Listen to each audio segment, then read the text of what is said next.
Chapter 18, Prepared for Lost. Abide in me. John 15:4. The word God gave me to echo over and over in my mind.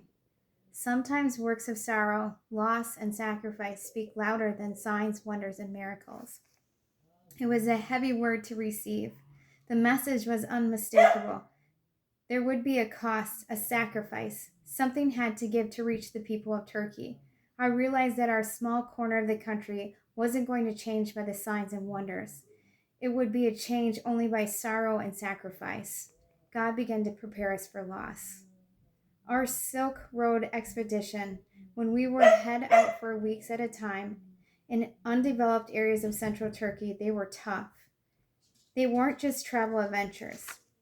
Of course, they were amazing, and the sights we saw were incredible. The culture and the villages and the history that we encountered were like anything other we have seen before.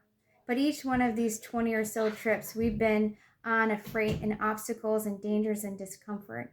Leading up to those trips, we've always encountered illness, financial challenge, and spiritual struggles. There were rarely enough money to do it right, never enough equipment. Often the equipment we did have was on its last leg, and we didn't have any backup. A 2-week trip cost about $2,000, and we paid for gas, food, and lodging. Every time we left one of our expeditions, it was always with a huge amount of faith that God was going to supply us with what we needed. Then came the trip plan for the fall 2012. During the lead up to this SRE, we felt excitement rise. God had focused our hearts on a particular area, about 100 square miles of Turkey centered in the Dark Canyon. We didn't know of any other missionaries that were working there. Maybe some was out there, but we never crossed paths with them. For us, it was an uncharted territory. I felt an unusual heaviness going into this trip. Ellie had just left for college, and I think that Ann and I both were dealing with the fact that within a year Stanley would go as well, leaving just us two at home.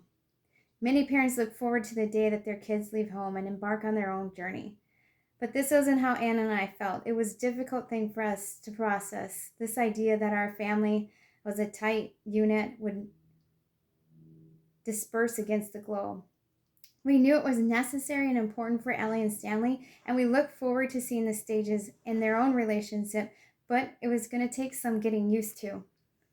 Apart from Ellie's recent departure, there was also this sense that the expedition we were on was about to embark on a crucial one, monumental one. Ann and I had a sense that what would happen on this trip would change everything. The day before we left, Ann prayed about some of these things. God, we have yet to see movement toward salvation.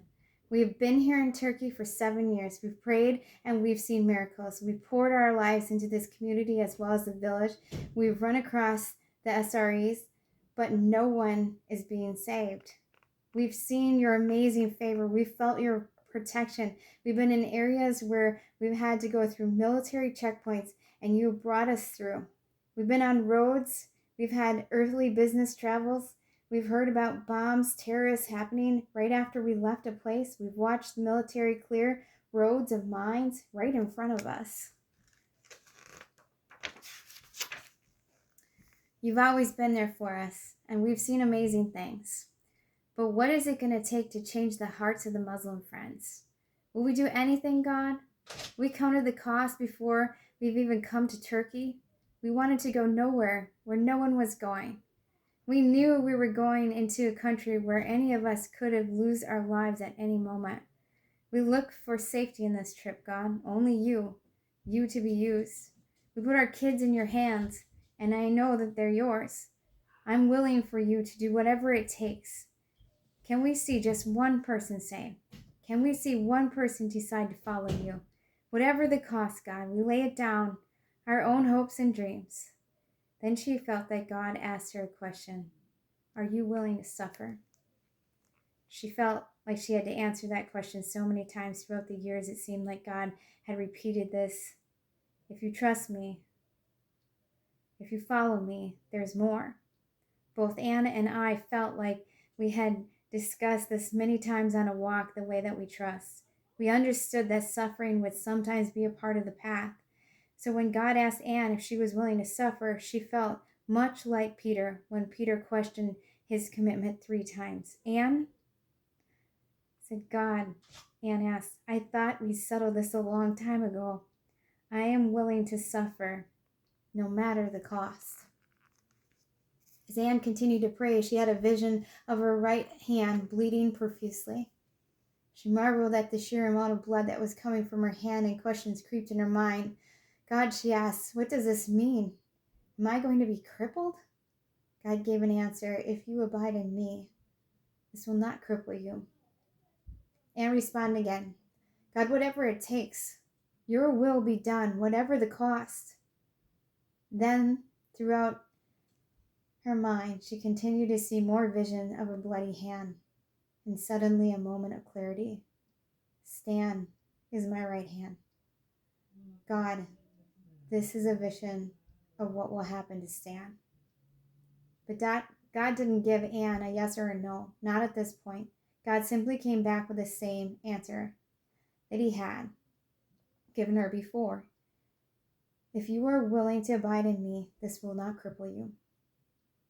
She closed her journal quietly. Anne had left for college only a few days before, and Anne was wondering if the vision of this was premonition, that the result would be an emotional, or she was regarding her daughters traveling back to the state.